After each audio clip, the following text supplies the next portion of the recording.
கிறிஸ்துவுக்குள் பிரியமான தி Emmanuel TV நேயர்களுக்கு ஆண்டவரும் இரட்சகருமாகிய இயேசு கிறிஸ்துவின் நாமத்தில் எங்கள் அன்பின் வாழ்த்துக்கள். இன்றும் நம்முடன் சாட்சியை பகிர்ந்து கொள்ள சிஸ்டர் பியூலா அவர்கள் வந்திருக்கிறார்கள். அவர்களுடைய அனுபவ சாட்சியினை கேட்போம். கர்த்தருடைய பரிசுத்த நாமத்திற்கு மகிமை உண்டாவதாக. நான் நிற்பதும் நிர்மூலமாகாமல் இருப்பதும் கர்த்தருடைய சுத்த கிருபை. இம்மானுவேல் டிவி தமிழ் சேனலில் என்னோட சாட்சி வெளிவருவதற்கு எனக்கு ஜீவனை தந்த கர்த்தருக்கு கோடா கோடி நன்றி சோஸ்திரங்களை ஏறடிக்கிறேன். என் பூர்வீகம், நான் பிறந்தது வளர்ந்தது எல்லாமே தமிழ்நாட்டில் உள்ள ராமநாதபுரம் மாவட்டத்தில் உள்ள ஒரு கிராமம்தான்.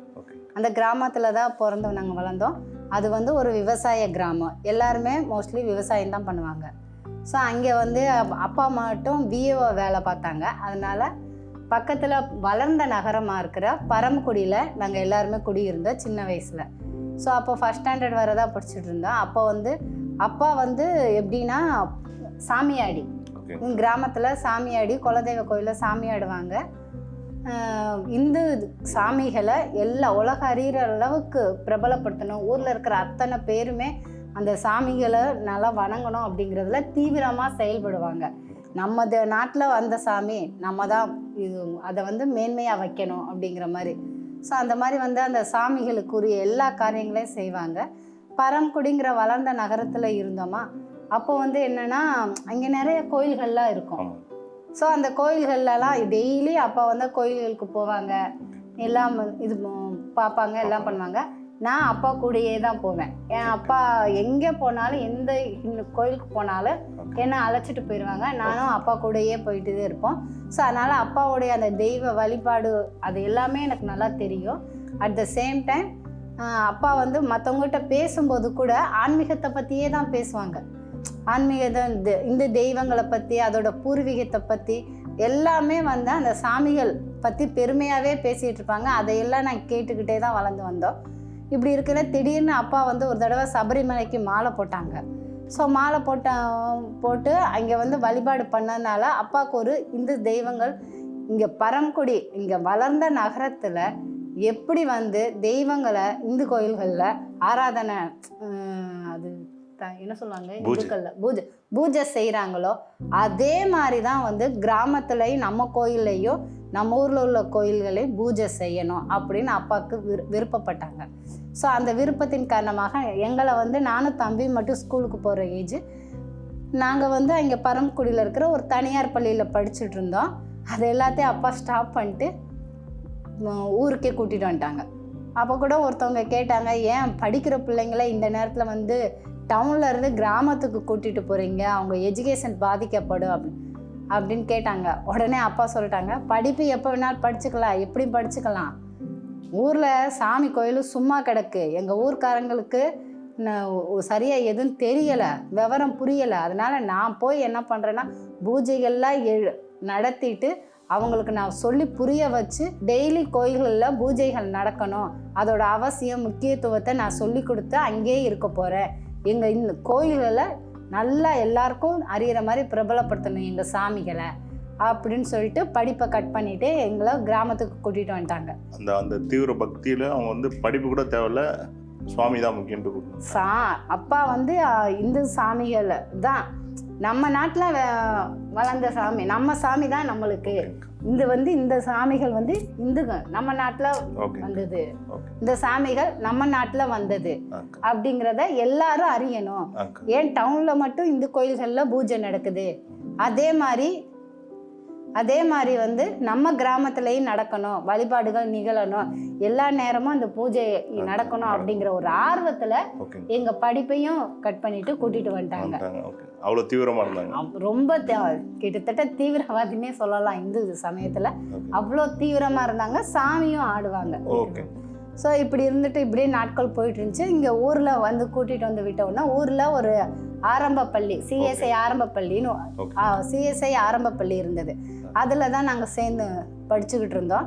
அப்படி படிச்சுட்டு இருக்கும்போது அந்த தலைமை ஆசிரியர் அப்போ இருந்தவங்க எடிசன், அந்த சார் பேர், அவங்க என்னென்னா டெய்லி சிஎஸ்எஸ் ஸ்கூல் தானே, கிறிஸ்தவ பாடல்களே தான் படிப்பாங்க. ஸோ கிறிஸ்தவ பாடல்களே சொல்லி கொடுத்து எங்களை படிக்க வச்சு ஊக்குவிச்சாங்க. ஆனால் பாடல்கள் படிப்பாங்க, மற்றபடி ஏசப்பா செய்த அற்புதங்களோ அந்த ஸ்டோரிகளை எதுவுமே சொல்லவே மாட்டாங்க. ஏன்னா அப்போ வந்து ஸ்கூல் வந்து ஒரு இடிஞ்சு போன மாதிரி இருக்கும். அதனால் ஊரோட ஒரு பொது இடத்துல தான் வந்து எங்களை வச்சு சொல்லி கொடுத்துட்ருப்பாரு. அதனால் பாடல் மட்டும் பாடி எங்களை சொல்லி கொடுத்துட்ருந்தாங்க. ஸோ இப்படியே நாட்கள் போயிட்டு இருந்துச்சு. 4th ஸ்டாண்டர்ட் வந்தோம். 4th ஸ்டாண்டர்ட் அப்பா வந்து எனக்கும் வந்து சபரிமலைக்கு மாலை போட்டுட்டு என்னையும் கூட்டிகிட்டு போயிட்டாங்க. 4th ஸ்டாண்டர்ட்லையா? ஓகே. அவங்களுக்கு வந்து அதை தெய்வ பக்தியில் அதிக விருப்பங்கிறனால அப்பா என்ன பண்ணாலும் அதில் நானும் இன்வால்வ் ஆவேன். எனக்கு அப்பா அவங்க ஃபேஸ் வாடினா பிடிக்காது. எனக்கு பிடிச்சிருந்தாலும் அப்பாவுக்கு பிடிக்கல அப்படின்னு தெரிஞ்சால் நான் என்ன சேஞ்ச் பண்ணிக்கிடுவேன். ஸோ அதனால் அப்பா மாலை போட்ட உடனே எனக்கும் மாலை போடணும்னு தோணுச்சா சரியாக ஞாபகம் இல்லை. எனக்கு 4th ஸ்டாண்டர்டில் மாலை போட்டாங்க. நானும் அந்த 40 நாள் விரதம் இருந்து சபரிமலைக்கு போயிட்டு வந்தோம். பெரும்பாதையில் தான் போயிட்டு வந்தோம். ஸோ அப்படி இருக்கும்போது ஒரு நாள் இன்ஸ்பெக்ஷன் நடந்தது.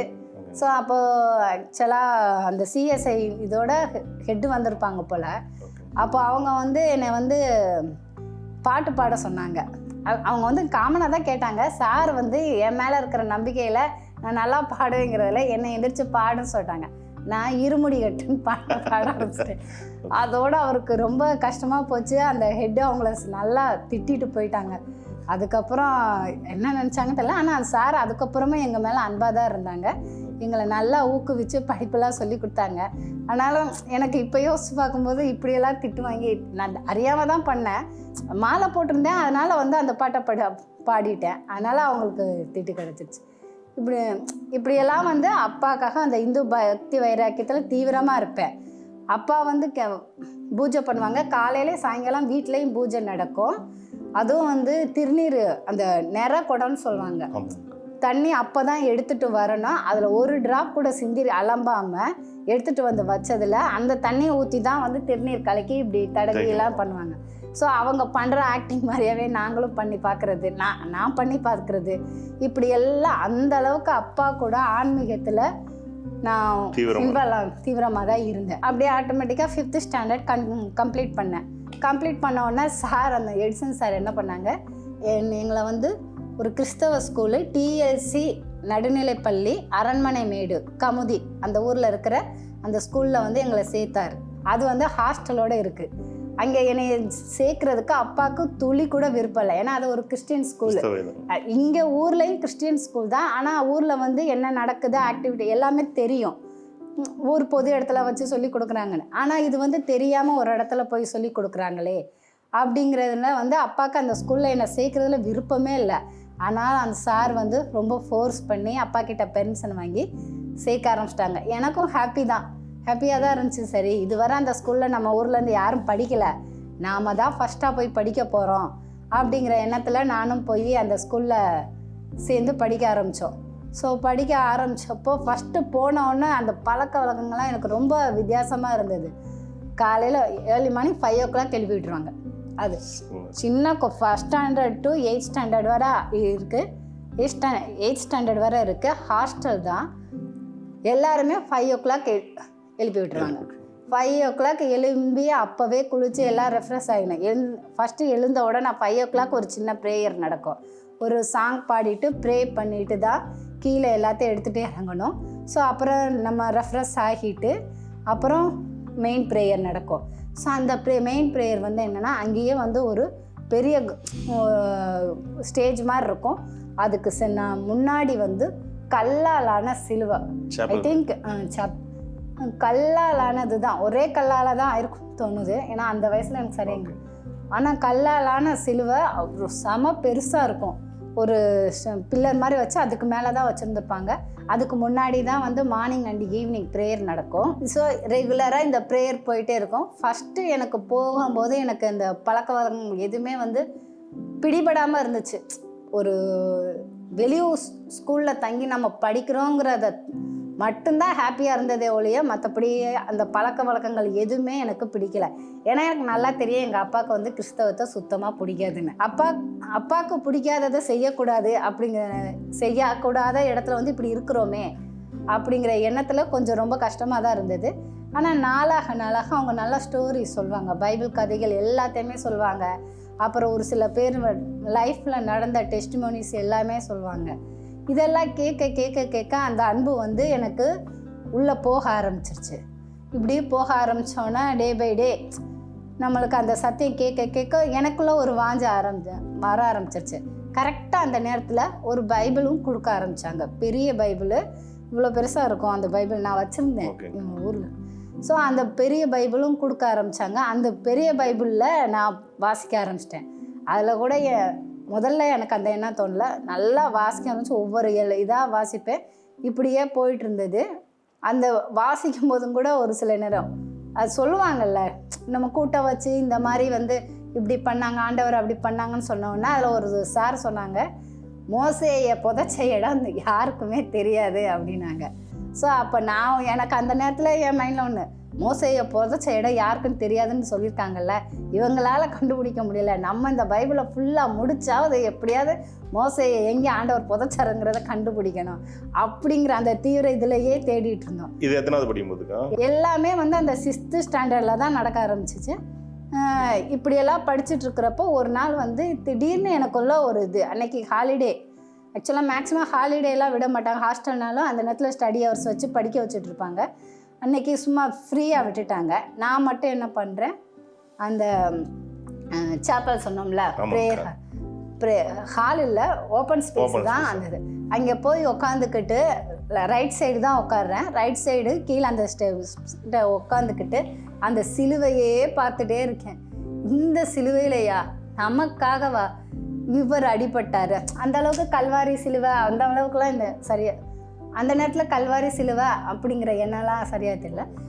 நமக்காகவா இதில் அடிபட்டார், எப்படி நம்ம எல்லாருக்காக இவர் செத்து போனார், எவ்வளோ ரத்தம் வளர்ந்துருச்சுக்கோ அப்படின்னு சொல்லிட்டு நான் அந்த சிலுவையே தான் உத்து பார்த்துக்கிட்டே இருந்தேன். ஸோ திடீர்னு எனக்குள்ள ஒரு எண்ணம் வந்துருச்சு.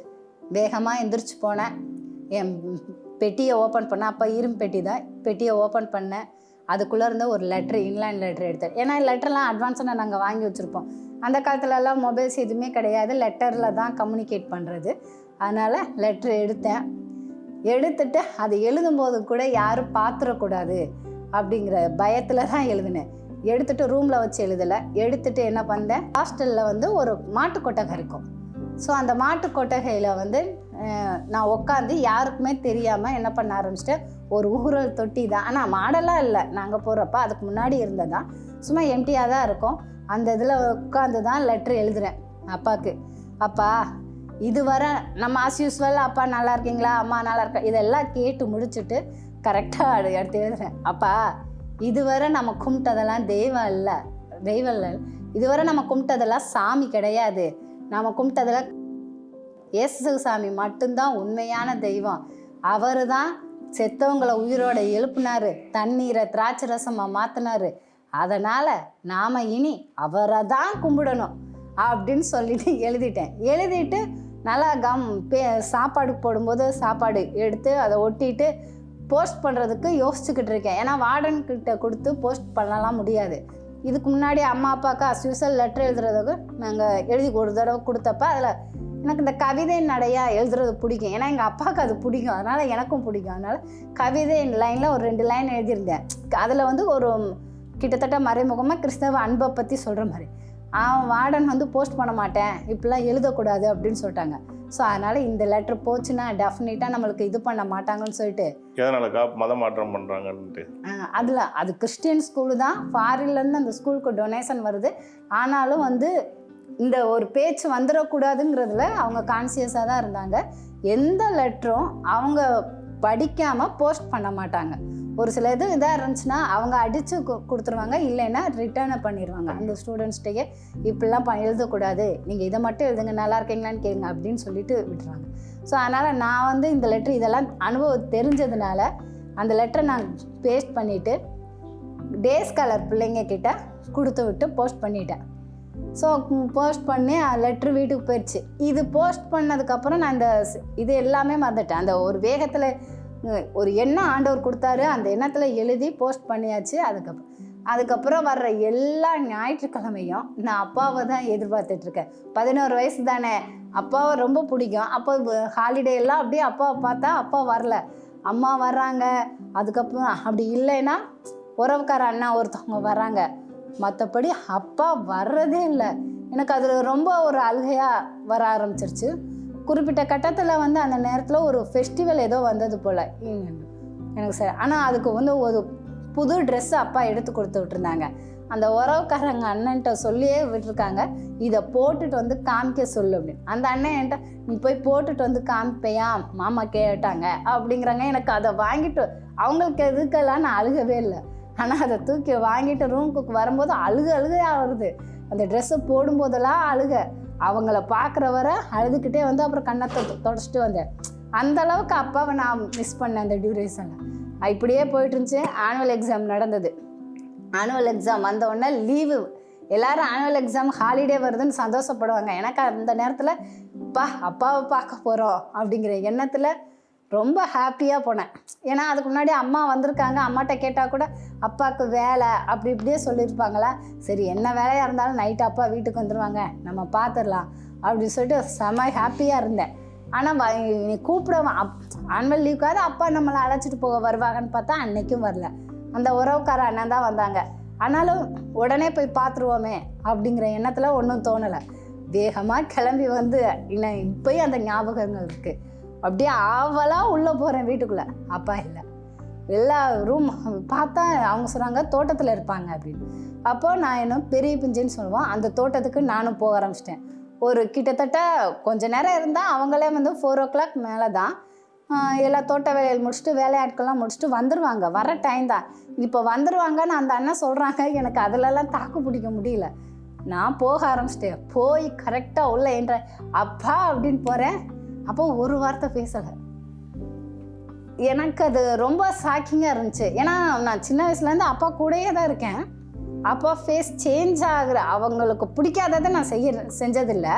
அதே மாதிரி அவங்களும் யார் மேலே கோபம் இருந்தாலும் என்னை பார்த்துட்டாங்கன்னா காமாயிருவாங்க, அப்படியே அமைதியாயிருவாங்க, எதுவும் காட்ட மாட்டாங்க. ஸோ இப்படி இருக்கிற அப்பா நம்மக்கிட்ட ஒரு வார்த்தை கூட பேச மாட்டாங்களே. எனக்கு என்ன ஏன் பேசலை அப்படிங்கிற ஒரு ரீசனு சுத்தமாக தெரியலை. அப்பான்னு ஒகையாமல் போய் பேசுகிறேன், சுத்தமாக பேசலை. மிளகா பறிச்சிட்டு இருந்தாங்க. ஆனால் மற்றவங்ககிட்ட எல்லாம் பேசுகிறாங்க நல்லா. வேலையாட்கள்கிட்ட தங்கச்சி இருந்தாங்கன்னு நினைக்கிறேன், அம்மா எல்லாத்தையும் பேசுகிறாங்க. என்கிட்ட மட்டும் ஒரு வார்த்தை கூட பேசலை. நடந்து வரையில எனக்கு அப்படியே தேம்பி அழுவன் போல் இருக்குது. அப்படியே கண்ணீர் வருது. ஆனாலும் அப்பா வேலையாட்கள்கிட்டலாம் அழகாக நல்லா பேசுகிறாங்க. அம்மா எல்லார்ட்டையும் பேசிட்டு வீட்டுக்கு வர்றேன். வந்த உடனே வாசல்கிட்டே அப்பா நில்லு அப்படின்னாங்க. எனக்கு ஏற்கனவே அவங்க பேசாததே எனக்கு தேம்பி அழுக வர ஆரம்பிச்சிருச்சு. நில்லுன்னு சொன்னோன்னே எனக்கு ரொம்ப இதாகிடுச்சு. ஏன்னா அவங்க என்னை ஹார்டாக பேசுனதில்லை. ஃபஸ்ட் டைம் இப்படி பேசி ரியாக்ட் பண்ணும்போதே எனக்கு ஒரு மாதிரி ஆயிடுச்சு. இதில் நில்லுன்னு சொல்லிட்டு ஒன்றா அப்படியே அமைதியாக நின்றுக்கிட்டே இருந்தேன். உடனே டக்குன்னு என்ன பண்ணாங்க, அவங்க உள்ளே போய் ஒரு லெட்டர் எடுத்துகிட்டு வந்து இப்படி தூக்கி விட்டாங்க. தூக்கி வீசினாங்க. வீசி இதை யார் எழுத சொன்னது அப்படின்னு சொல்லிட்டு, அந்த வாத்தியாரா இல்லை அங்கே உங்களுக்கு சொல்லித்தராங்களே அந்த டீச்சர்ஸ்களா அப்படின்னாங்க. எனக்கு இதை அடுக்கடுக்காக கேள்வி கேட்ட உடனே எனக்கு அப்படியே ஸ்தம்பிச்சு தான் நிற்கிறேன். என்ன இது பண்ணலான்ட்டு. ஆனால் அந்த நேரத்தில் எனக்கு காரணம் இதுதான், இந்த லெட்டர் எழுதுனதுனால தான் அப்பா கோவமாக இருக்காங்கன்னு ஏதோ புரிய ஆரம்பிச்சிருச்சு. ஸோ புரிஞ்ச உடனே அவங்க கேட்குறாங்க, அந்த கேட்டாங்கல்ல அந்த வாத்தியாரா அந்த டீச்சரா அப்படின்னு சொன்னோன்னே நான் அப்படியே ஜஸ்ட் அமைதியாக சொன்ன பதில், இல்லைப்பா நானாக தான் எழுதினேன். அடுத்த செகண்ட் எங்கள் அப்பா பேசலை.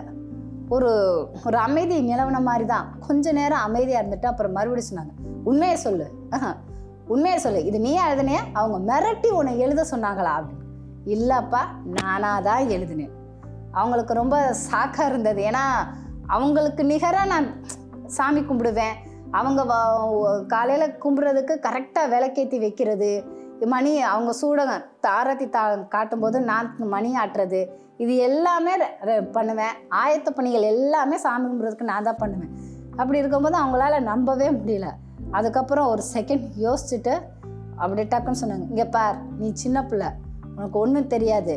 அப்பா அம்மா தான் தெய்வம். அது அங்கே இருக்கிறவங்க, அங்கே ஸ்கூல் அவங்களுக்கு சொல்லி கொடுக்குறவங்களுக்கு தெரியாது.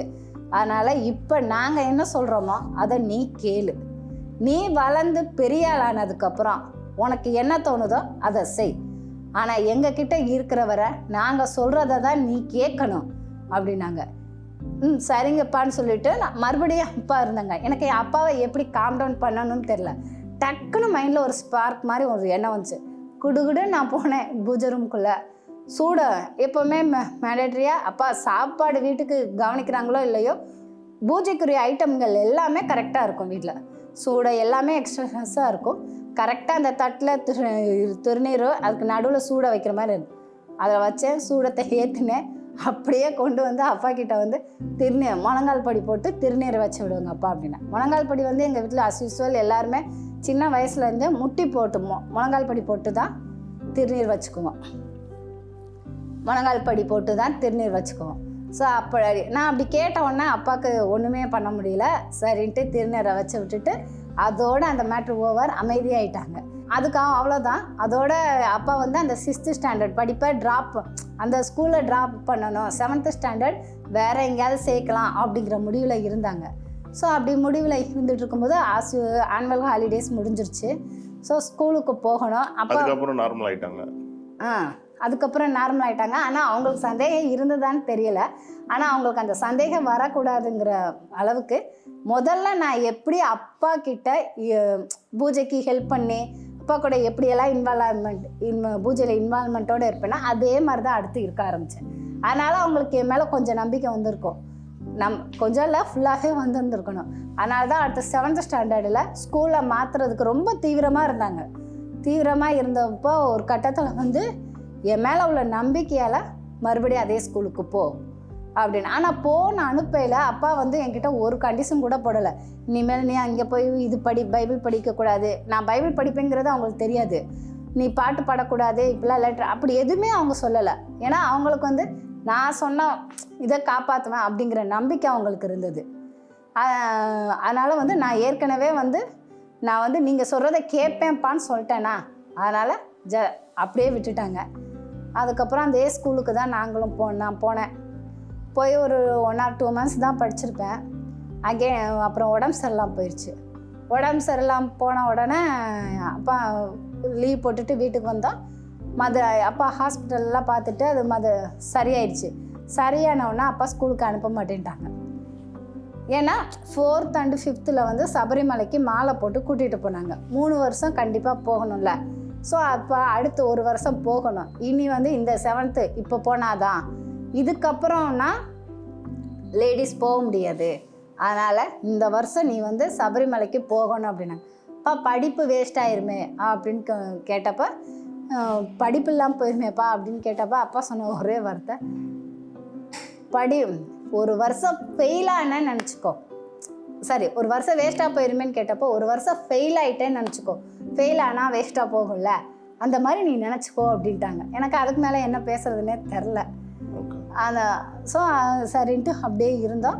அடுத்து 7th ஸ்டாண்டர்டில் மாலை போட்டு சபரிமலைக்கு கூட்டிகிட்டு போனாங்க. நானும் விரதங்களெல்லாம் ஒழுங்காக கடைப்பிடிச்சேன். முன்னாடி இருந்ததை விட அந்த குளிர் தண்ணியில் குளித்து பெர்ஃபெக்ட். அப்போல்லாம் நாங்கள் யாரும் ஹாட் வாட்டர்லலாம் குளிக்கிறது இல்லை. ஸோ குளிர் தண்ணியில் தான் குளித்து முன்னாடி எவ்வளோ பயபக்தியோடு இருந்தேனோ அதில் இதாக இருந்தேன். கொஞ்சம் கூட நலவாமல் இருந்துகிட்டு இருந்தேன். இது 7th ஸ்டாண்டர்டில் இப்படியே இருந்துச்சு. 7th ஸ்டாண்டர்ட்லேயும் சபரிமலைக்கு போயிட்டு வந்தாச்சு. போயிட்டு வந்ததுக்கப்புறம் அந்த சார் வந்தார். போயிட்டு வந்து ஒரு 2 months கழிச்சு எடிசன் சார் அப்பாவை ஃபோர்ஸ் பண்ணாங்க, வாங்க. இல்லை சார், நாம் எப்படியாவது பேசி ஸ்கூலில் சேர்த்து விட்டுறேன், 1 வருஷம் வீணாக போயிடும் அப்படின்னு அவங்க ஓயாமல் சொன்னதுனால அப்பா சரி கூட்டிகிட்டு போங்க, எப்படி நீங்கள் கருணை பாசு தான் போட போகிறீங்க, ஒன்றும் ஃபெயிலுதே ஆக போகுது, அப்படி இல்லைன்னா கருணை பாசு தான் போட போகிறீங்க அப்படின்னு சொல்லி அனுப்பி விட்டாங்க. ஸோ அப்புறம் நாங்கள் ஸ்கூலுக்கு அவங்க சார் சேர்த்து விட்டாங்க. நான் போகிறப்ப 3rd ரிவிஷன் நடந்துகிட்டு இருந்தது. ஸோ அப்போ வந்து என்னை டீச்சர் வந்து எனக்கு அது வரை நடந்த சப்ஜெக்ட்லாம் சொல்லித்தரணும் அப்படிங்கிறதுக்காக ஒரு ஸ்டூடெண்ட்டை நியமித்தாங்க. அந்த நல்ல கிளாஸ் டாப்பரை தான் நியமித்து எனக்கு சொல்லித்தர சொன்னாங்க. எல்லோரும் 3rd ரிவிஷன் எழுதிட்டுருப்பாங்க, ஆனால் அந்த ஸ்டூடெண்ட் எனக்கு சொல்லி கொடுத்துட்ருப்பாங்க.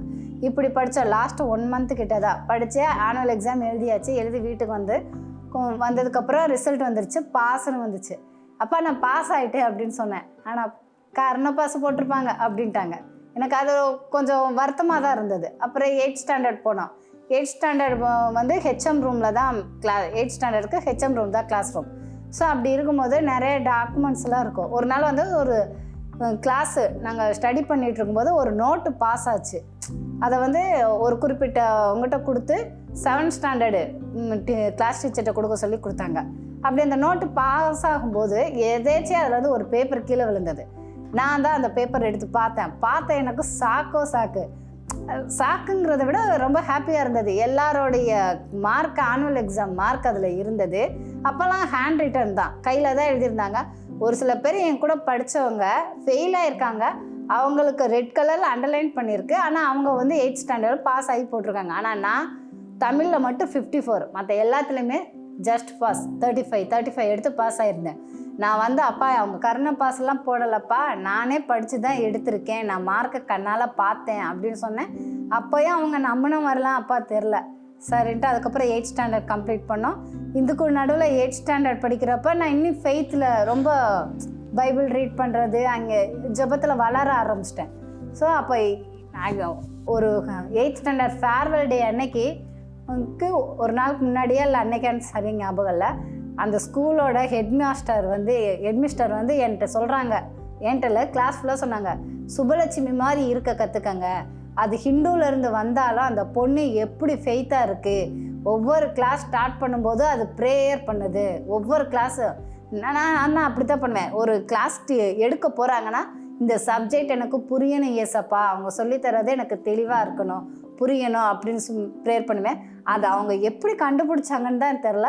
ஒவ்வொரு கிளாஸ் எடுக்கும்போது அது ப்ரேயர் பண்ணது பாரு, இந்துலேருந்து வந்த அந்த பொண்ணுக்கு இருக்கிற ஃபெய்த்து இங்கே படிக்கிற ஒரு சில கிறிஸ்டின் குழந்தைகளுக்கு இல்லை அப்படின்னு சொல்லிட்டு என்னை பாராட்டினாங்க. உடனே என் கூட படிக்கிற எல்லாத்துக்கும் ஒரு பொறாமை தான் வந்தது. அதுலேருந்து பெரிய டீச்சர், அவங்கள பெரிய டீச்சர்னு தான் சொல்லுவான், அவங்ககிட்ட ஏதாவதுன்னா நீ போன்னு என்னையே தான் தள்ளி விடுவாங்க. அதுக்கப்புறம் 8th ஸ்டாண்டர்ட் கம்ப்ளீட் பண்ணோம். 9th ஸ்டாண்டர்டுக்கு நியர்பை இருக்குல்ல இன்னொரு ப்ரைவேட் ஸ்கூலில், கமுதி அந்த இடத்துல இருக்கிற, அதுதான் இங்கே இருந்த ஃபேமஸான ஸ்கூலு, அந்த ஸ்கூலில் வந்து சேர்த்து விட்டாங்க. நாங்கள் 9th படிச்சுட்டு இருந்தேன். 9th படிச்சுட்டு இருக்கும்போது இப்படியே தான் போயிட்டு இருந்தது. குவார்ட்டர்லி எக்ஸாமுக்கு கொஞ்ச நாள் முன்னாடி அம்மா வந்தாங்க. அம்மா அந்த ஸ்கூல் ப்ரைவேட் ஸ்கூல்னால அது விசிட்டர்ஸ் ரூம்னு ஒன்று இருக்கும், அதுக்குள்ளே தான் எல்லாருமே வந்து உக்காந்துக்குருவோம். ஸோ அம்மா வந்து உட்காந்து எனக்கு சாப்பாடு கொடுத்துட்டு இருந்தாங்க. சாப்பிட்டுட்டு இருக்கும்போது உனக்கு ஒன்று தெரியுமா அப்படின்னாங்க. என்னம்மா அப்படின்னு. நம்ம இயேசு சாமி கிட்ட போயிட்டோம் அப்படின்னாங்க. அப்படியான்னு கேட்ட ஞாபகம் இருக்குன்னு சார். அப்படியா அப்படின்னா அந்த நேரத்தில் கரெக்டாக அப்பா அந்த ரூம்குள்ளே என்ட்ரானாங்க. நெத்தியில் திருநீர் இல்லை, எதுவுமே இல்லை. எனக்கு பார்க்க ஹாப்பியாக இருந்துச்சு. ஆனால் நான் சந்தோஷத்தையே வெளிக்காட்டிக்கல. நான் ஜஸ்ட்டு அமைதியாக அப்படியே இருந்துட்டு அப்பா கிட்டே இதை பற்றி எதுவுமே கேட்காம அன்னைக்கு பார்த்து முடிச்சுட்டு அவங்க ஊருக்கு போயிட்டாங்க. நான் ஹாஸ்டலுக்கு போயிட்டேன். அதுக்கப்புறம் குவார்ட்டர்லி எக்ஸாம் லீவ் வந்தது. அங்கே என் தம்பி தங்கச்சி எல்லாருமே நாங்கள் ஹாஸ்டலில் இருந்தனால அவங்க எல்லோரும் வந்துட்டு அவங்க 2 பேரும் அம்மா கிட்ட ஒரே கேள்வி, அப்பா எப்படி இயேசு சாமிகிட்ட போனார்? இல்லைக்கா, இப்போது 7th ஸ்டாண்டர்ட்லேயே அப்பா வந்து இது பண்ணாங்கல்ல, போகக்கூடாது அப்படி தானே சொன்னாங்க. அப்போ எப்படிங்கக்கா சடனாக இதுவும் 7th ஸ்டாண்டர்ட் தான் நடக்குதா? இல்லை, இது 9th ஸ்டாண்டர்ட். நடுவில் ஒரு வருஷம் இதுவாகிடுச்சு. ஓகே, 8th கம்ப்ளீட் பண்ணிட்டு ஓகே 9th போயிடுச்சு. ஓகேங்கக்கா. So 9th standard quarterly exam அப்போ நான் வீட்டுக்கு போயிருக்கேன். உங்களுக்கே சர்ப்ரைஸாக இருக்குல்லக்கா? எனக்கு சர்ப்ரைஸாலாம் கிடையாது. ஓகே. வீட்டுக்கு போனப்போ ஆனால் என் தம்பி தங்கச்சிங்களுக்கு சர்ப்ரைஸாக இருந்தது. அம்மாட்ட ஓயாமல் கேட்குறாங்க, அப்பா எப்படி இயேசு சாமிகிட்ட போனார், அது எப்படின்னு அவங்க கேட்டாங்க. ஸ்கூல்ல இருந்து தான் படிச்சாங்க. நல்ல ஸ்கூல் அப்படின்னா ஹாஸ்டலோட தான் இருக்கும் எங்கள் ஊரில் அந்த காலத்தில். நான் சொல்கிறது வந்து 1999 9th படிக்கிறப்ப. அப்போ வந்து என் தம்பி எல்லோரும் வந்து கேட்டாங்களா, உடனே வந்து அப்பா என்கிட்ட வந்து கேட்குறாங்க, நான் இயேசு சாமியை ஏற்றுக்கிட்டது உனக்கு சந்தோஷமா இல்லையா? தம்பி தங்கச்சியெல்லாம் அம்மாட்ட போய் கேட்குறாங்களே, நீ ஒன்றுமே கேட்க மாட்டேயே. அப்பா கேட்டோன்னா நான் சொன்னேன், இதில் என்னப்பா ஆச்சரியம், எதிர்பார்த்தது தான், கொஞ்சம் லேட் அப்படி சொன்னோன்னா அப்பாவுக்கு தான் ஆச்சரியமாயிடுச்சு. என்னது கொஞ்சம் லேட்டா, அது எப்படி அப்படின்னு கேட்டாங்க. உடனே நான் சொன்னேன், நீங்கள் நம்ம கும்பிட்ற சாமி தான் பெருசு, அதை தான் கும்பிடணும்னு நீங்கள் நான் அன்றைக்கி எழுதுகிற லெட்டரை நீங்கள் தூக்கி போட்டு சொன்னீங்களே, அப்போவே நான் பூஜை ரூமில் போய் சொல்லிட்டேன், ஏசப்பா பெற்றவங்களுக்கு கீழ்ப்படிங்கன்னு சொல்லியிருக்கீங்க, அதனால் நான் பெற்றவங்களுக்கு கீழ்ப்படுகிறேன். நீங்கள் தான் தண்ணியை திராட்சை ரசமாக மாற்றினீங்களே, எங்கள் அப்பா மனசை மாற்றுங்க, நான் சர்ச்சுக்கு அப்பா கூட வரேன் அப்படின்னு சொல்லிட்டேன்ப்பா. அதனால் நீங்கள் எப்படியும் ஏசப்பாவை தான் கும்பிடுவீங்கன்னு எனக்கு தெரியும், என்ன கொஞ்சம் லேட் ஆயிடுச்சு அவ்வளோதான்ப்பா அப்படின்னு. உடனே அப்பாவுக்கு இன்னும் ஆச்சரியம் அதிகமாயிடுச்சு. அப்படின்னா 7ஆம் கிளாஸில் நீ என் கூட உன்னை நான் சபரிமலைக்கெல்லாம் மாலை போட்டு கூட்டிகிட்டு போனேனே, அது எப்படி அப்போல்லாம் நீ ஒழுங்கா விரதத்தை கடைப்பிடிச்சியே, அது எப்படி? ஒவ்வொரு கொஸ்டினாக கேட்க ஆரம்பிச்சிட்டாங்க. அங்கே கூட சபரிமலையில் கூட அந்த சாமி தரிசனத்தை பார்க்கும்போது திரும்ப ஒரு தடவை போய் பார்த்துட்டு வந்துடுறேனே அப்படிலாம் கேட்டே, அது எப்படின்னு ஒவ்வொரு கொஸ்டினாக கேட்க ஆரம்பித்தாங்க. நான் எல்லாம் உங்களுக்காக தான்ப்பா அப்படின்ட்டு. எனக்கு எல்லாம் ஏசப்பா தான்ப்பா, உங்களுக்காக தான் நான் திரும்ப திரும்ப அந்த சாமியை பார்த்தேன், உங்களுக்காக தான் விரதம் இருந்தேன், உங்களுக்காக தான்ப்பா அப்படின்னு சொன்னேன். எனக்கு எல்லாமே ஏசப்பா தான் அப்படின்னு சொல்லிட்டேன். ஸோ அப்பாவுக்கு தான் அந்த இது வந்து, அதுக்கடுத்து அப்பா என்னது எல்லாம் உனக்கு ஏசப்பா தானா அப்படின்ட்டு அவங்க ஆச்சரியமாக இருந்தாங்க. இப்போது அப்பா உங்களுக்கு பிடிக்கும்ல, ஓகேங்கக்கா. இப்போ நீங்கள் 6th படிக்கும்போது லெட்டர் எழுதிடுறீங்க, அப்பா எதிர்ப்பு காட்டுறாங்க. திருப்பி இப்போ வந்து கட் பண்ணால் நீங்கள் 9th அப்பா வந்து திருநீர் எல்லாத்தையும் அழிச்சிட்டு வந்துட்டாங்க. இப்போ உங்களை பார்த்து கிறிஸ்டின் ஆகிட்டாங்க, இயேசுவை ஏற்றுக்கிட்டாங்க.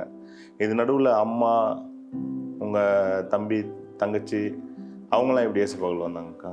எல்லாரும் இயேசுப்பாக்குள்ளே வரணுங்கிறதுக்காகத்தான் நான் ப்ரே பண்ணேன். ஏன்னா தண்ணியை திராட்சை ரசமாக மாற்றினீங்கல்ல, எங்கள் அப்பா மனசை மாற்றுங்க. ஏன்னா அப்பா மாறிட்டாலே ஆட்டோமேட்டிக்காக வந்து அவங்களும் வந்துடுவாங்க. ஏன்னா அப்பா தான் வந்து ரொம்ப கிறிஸ்டினுக்கு அகேன்ஸ்டாக, ஏசப்பாக்கு அகேன்ஸ்டாக இருக்கிறவங்க. அதனால் நீங்கள் எங்கள் அப்பா மனசை மாற்றுங்க ஏசப்பா. தண்ணியே திராட்சை ரசமாக மாற்றினது உண்மை, எங்கள் அப்பா மனசை மாற்றுங்க. இதில் மட்டும் இல்லை, அந்த கோயில்களில் போய் ப்ரே பண்ணுவேன், அந்த சபரிமலை கோயில் எல்லாத்துலேயுமே பண்ணும்போது நான் மனசில் ஏசப்பாவை நினச்சிக்கிட்டு ப்ரேயர் பண்ணிட்டு வந்துட்டே இருந்தேன். அப்புறங்க இப்போது இது ஓகே, அப்பாவோட பக்தி பற்றி சொல்லிட்டீங்க. அப்பாவுக்கு ஈக்குவலான பக்தியில் இருப்பாங்களா இல்லை அவங்க எப்படிங்கக்கா? அவங்களும் ஈக்குவலான பக்தியில் தான் இருந்தாங்க. அந்த ஊரில் அப்பா பரம்குடியிலேருந்து ஊருக்கு கூட்டிகிட்டு போனதுக்கப்புறம் அப்பா, ஏன்னா சோலோவாக அப்பாவால் மட்டுமே வந்து எல்லாத்தையுமே வந்து ஒரு சில காரியங்கள் கோலம் போடுறது இதெல்லாம் வந்து பண்ண முடியாது. அம்மா தான் வந்து காலையில் 4 o'clock எந்திரிச்சு அந்த கோயிலுக்கு முன்னாடி பெரிய கோலம், அது சின்ன கோலம்லாம் போடக்கூடாது, அப்போ பெரிய கோலம் போட்டுட்டு அது அப்புறம் அந்த காலை நேரத்திலேயே சுண்டலை வேக வச்சு எல்லாருக்கும் கொடுக்கும். காலையிலேயே அது மார்கழி மாதம்னா டெய்லி சுண்டல், ஏதாவது சுண்டலோ பச்சைப்பயிறு ஏதோ ஒன்று, ஆனால் காலையிலேயே எல்லாம் செஞ்சுருவாங்க. அம்மாவும் அப்பாவுக்கு ஈக்குவலாக தெய்வ பக்தியில் இருந்தவங்க தான், 5 பொட்டு வைப்பாங்க. ஓகேங்கக்கா. இப்போ நீங்கள் அப்பாவுக்கு லெட்டர் எழுதுனீங்க, அப்பா வந்து தீவிர பக்தியில் இருந்தார். நீங்கள் வந்து அப்பாவுக்கு ரொம்ப பிடிச்ச பொண்ணு, செல்ல பொண்ணு, அந்த மாதிரி இருக்கும்போது எப்படி உங்களுக்கு அந்த தைரியம் வந்துச்சுக்கா? ஏன்னா சின்ன வயசுலேருந்தே அப்பா வந்து எதை தைரியமாக பேசணுங்கிற எண்ணத்தில் தான் வளர்ப்பாங்க. எந்த சூழ்நிலையை வளர்த்தாங்க, எந்த சூழ்நிலையும் எதுக்காகவும் பொய் சொல்லக்கூடாது, மனசில் உள்ளதை வெளிப்படுத்திடணும் அப்படிங்கிற எண்ணத்தில் வளர்த்ததுனால எனக்கு அன்றைக்கி தோணுச்சு, இயேசு கிறிஸ்து தான் மெய்யான தெய்வம். இதை உடனே நாம் அனுபவிக்கிறோம், உண்மையான தெய்வத்தை நம்ம கண்டுபிடிச்சிட்டோம், நம்ம அம்மா அப்பா கும்பிட்டுட்ருக்காங்களே உண்மையான தெய்வத்தை விட்டுட்டு, அதனால் இதை கண்டிப்பாக அப்பாவுக்கு சொல்லியே ஆகணும்னு நான் அந்த தைரியத்தில். அதுலேயும் வந்து நீங்கள் வந்து அப்பாவை சேவ் பண்ணிட்டு தான் அந்த அப்பாவுக்கும் அந்த உண்மையான தெய்வம் யாருன்னு தெரியாம தான் கும்பிட்றாங்க, உண்மையான தெய்வம் ஏசப்பான்னு தெரிஞ்சா அவரை கும்பிட்டுருவாங்க அப்படிங்கிற. ஆனால் நான் எழுதுனதுனாலலாம் அப்பா வந்து மனசு மாறலை. தண்ணியை திராட்சை ரசமாக மாற்றினீங்களா ஏசப்பா, ஏன் அப்பா மனசை மாற்றுங்க, இது இப்படி சொல்லி தான் நான் வேண்டினேன். அந்த நம்பிக்கையில் நான் உறுதியாக இருந்தேன். அதனால் ஆண்டவர் வந்து என்னோட வேண்டுதலை கேட்டு, என் உறுதியை கேட்டு அப்பாவுடைய மனசை மாற்றி குடும்பமாக எங்களை ஆலயத்துக்கு போக வச்சார். ஸோ அந்த செப்டம்பர் மாதத்தில் ஞாயிற்றுக்கிழமை நாங்கள் அந்த குவார்ட்டர்லி லீவில் நாங்கள் ஞாயிற்றுக்கிழமை குடும்பமாக சர்ச்சுக்கு போனோம். ஸோ அது ரொம்ப ஹாப்பியாக இருந்தது. அப்பா சர்ச்சுக்கு போனதுக்கப்புறம் ஒரு கூட்டமே வந்து சர்ச்சில் நடந்தது பெருசாக ஃபெஸ்டிவலாக. அப்போ எங்கள் ஹெட்மிஸ்டர் வந்திருந்தாங்க. அவங்க சொன்னாங்க, எல்லாரும் அவர் ரட்சிக்கப்பட்டார், அவங்க ஒருத்தவங்க தான் என்னை சொன்னாங்க, எல்லாரும் வந்து அவர் சாமியாடி அப்படி ரட்சிக்கப்பட்டாங்க, நான் அப்படி இப்படி ஜெபம் எல்லாம் சொல்கிறீங்களே, இந்த பொண்ணு அன்னைக்கு எழுதின அந்த லெட்டரில் தான் அந்த பொண்ணோட விசுவாசந்தே அன்னைக்கு ஜெயிச்சிருக்கு, அதுக்கு தான் ஆண்டவர் வந்து அவரை கூட்டிகிட்டு வந்திருக்காங்கன்னு அவங்க ஒருத்தவங்க தான் கரெக்டாக சொன்னாங்க. இப்போ வந்து 6வது படிக்கிற குழந்தைங்கலாம் பார்த்தீங்கன்னா விளையாட்டுத்தனமாக படிப்பு அந்த மாதிரி கவனத்தில் இருப்பாங்க. உங்களுக்கு வந்து என்ன இதில்க்கா இந்தமாரி அப்பாவை வந்து ரட்சிப்புக்குள்ளே கொண்டு வரணும், அப்பா எப்படியாச்சும் ரட்சிக்கப்படணும், அது வந்து அப்பா வந்து எப்படி சொல்கிறது, ரொம்ப கடுமையான அந்த இதில் பக்தியில் இருக்கார். அவர்கிட்ட வந்து என்ன ரிப்ளை வரும், எது அந்த பயம் எதுவுமே இல்லாமல் எழுத தோணுச்சு, அது என்ன ஒரு அன்பு, எதனால் அந்தமாரி ஒரு இது உங்களுக்கு தோணுச்சு? நான் லெட்ரு எந்த உணர்வில் எழுதினேன் அப்படிங்கிறது எனக்கு இப்போவுமே நான் ஒரு சில நேரம் யோசித்து பார்ப்பேன். நம்ம எப்படி அப்பாவை பற்றி எல்லாமே தெரிஞ்சோம், ஏதோ கிறிஸ்டின் அப்பாவுக்கு பிடிக்காதுன்னு தெரிஞ்சு கோவப்படுவாங்கன்னு தெரிஞ்சு எழுதணும். ஆனால் என் மனசில் அப்படின்னு யோசித்து பார்ப்பேன். ஆனால் என் மனசில் ஒரு எண்ணம் இருந்தது, இயேசு கிறிஸ்து தான் உண்மையான தெய்வம், அதை நாம் கும்பிடுறோம். ஆனால் நம்ம அம்மா அப்பா எல்லாம் கும்பிட்டுட்ருக்காங்களே, ஸோ அவங்களும் உண்மையான தெய்வத்தை கும்பிடணுங்கிற எண்ணம் தாக்கம் அதிகமாக இருந்தது. ஸோ அந்த எண்ணத்தில் தான் நான் சிலுவையை பார்த்துட்ருக்கையில் அந்த எண்ணம் உருவானதா அப்படிங்கிறது தெரியல. நான் எப்படி திடீர்னு எந்திரிச்சு போய் லெட்டரை எழுதினேன், அதே மாதிரி எங்கள் அப்பா கிட்ட எப்படி சூடத்தட்டோட போய் நின்னேன், இது ரெண்டுமே அந்த ஃப்ராக்ஷன் ஆஃப் செகண்டில் நான் எப்படி முடிவு எடுத்தேன்னு எனக்கே தெரியலை. ஓகேங்கக்கா. அது ஆண்டவர் தான் அப்படி ஒரு முடிவு எடுக்க தூண்டியிருப்பாரு நான் நம்புகிறேன். ஓகேங்கக்கா. அக்கா, முடிவுரையாக நம்ம சாட்சியை பார்த்துட்டு இருக்க நேயர்களுக்கும் அவர்களுடைய ஆவிக்குரிய ஜீவிதத்துக்கும் என்ன சொல்ல விரும்புகிறீங்கக்கா? நான் எப்படி விசுவாசத்தால் ஜெயம் பெற்றனோ, சாமியாடியாக இருந்த எங்கள் அப்பாவை, அது கிறிஸ்தவத்துக்கு அகென்ஸ்டாக இருந்த அப்பாவை ஏசப்பா அவருக்கு ஊழியம் செய்யும்படியாக கொண்டு வந்தார். இது எப்படின்னா, தண்ணியை திராட்சரசமாக மாற்றினீங்களே, என் அப்பா மனசை மாற்றுங்க அப்படின்னு நான் ஆண்டவர்கிட்ட கேட்டேன். நான் அப்பா அம்மாவை எதிர்த்து பேசலை, ஆர்கியூ பண்ணி நான் சர்ச்சுக்கு தான் போவேன் அப்படின்னு அப்பா அம்மா கூட சண்டை போடலை. ஆண்டவர்கிட்ட விட்டுட்டேன் எல்லாத்தையும். பெற்றவங்களுக்கு கீழ்ப்படிய சொல்லியிருக்கீங்க, அதனால் நான் பெற்றவங்களே எதிர்த்து பேச மாட்டேன். தண்ணியை திராட்சரசமாக மாற்றினீங்களா, என் அப்பா மனசை மாற்றுங்க அப்படின்னு நான் சொல்லி கேட்டேன். அதை நம்பினேன். ஆண்டவர் அதே மாதிரி செய்தார். அதே போல தான் இதை கேட்குறவங்களே பல பேர் சாட்சி நானும் கேட்டிருக்கேன். ஒரு சில பேர் எங்கள் அம்மா அப்பா சர்ச்சுக்கு போகிறதே எங்கள் அப்பா அம்மாவுக்கு பிடிக்கல, நான் அவங்களுக்கு தெரியாமல் வந்தேன், திருட்டுத்தனமாக வந்தேன் அப்படிங்கிற மாதிரி ஒரு சில பேர் சொல்கிறதெல்லாம் நான் கேட்டிருக்கேன். அவங்களுக்கெல்லாம் நான் சொல்லிக்க விரும்புகிறது, நீங்கள் விசுவாசத்தோடு ஜெபம் பண்ணுங்க. ஆண்டவர் கண்டிப்பாக உங்கள் குடும்பத்தையும் ரட்சிப்புக்குள்ளே நடத்தி சமாதானமாக வாழ வைப்பார். ஆண்டவரை வச்சு உங்கள் குடும்பத்துக்குள்ளே சண்டையை இழுத்துக்க வேண்டாம். ஆண்டவர்கிட்ட எல்லாத்தையும் வெளிப்படுத்திட்டு விசுவாசத்தில் நிலைத்திருங்க. கண்டிப்பாக உங்கள் குடும்பத்துக்கு சமாதானம் கிடைக்கும். அக்கா, இவ்வளோ நேரம் உங்களுடைய நேரத்தை ஒதுக்கி எங்களுக்காகவும் எங்கள் நேயர்களுக்காகவும் உங்களுடைய ஜீவனுள்ள சாட்சியை பகிர்ந்து கொண்டீங்க. ரொம்ப நன்றிக்கா. நன்றி. கர்த்தர் தாமே உங்களையும் உங்கள் ஊழியத்தையும் ஆசீர்வதிப்பார். தேங்க்யூக்கா. தேங்க்யூக்கா. என்ன நேயர்களே, இவ்வளவு நேரம் பியூலோக்காவோட சாட்சியை கேட்டோம். அது உங்கள் எல்லாரையும் தொற்றுக்கோம் நாங்கள் விசுவாசிக்கிறோம். இது அநேகருடைய ஆவிக்குரிய ஜீவிதத்திற்கு இது மிகவும் பிரயோஜனமாக இருக்கும் நாங்கள் நம்புகிறோம். மீண்டும் அடுத்த ஜீவநல சாட்சியில் நாங்கள் உங்களை சந்திக்கிறோம். அதுவரை உங்களிடமிருந்து விடைபெறுவது உங்கள் Joshua Rajan. Praise the Lord. ஸ்தோத்திரங்க.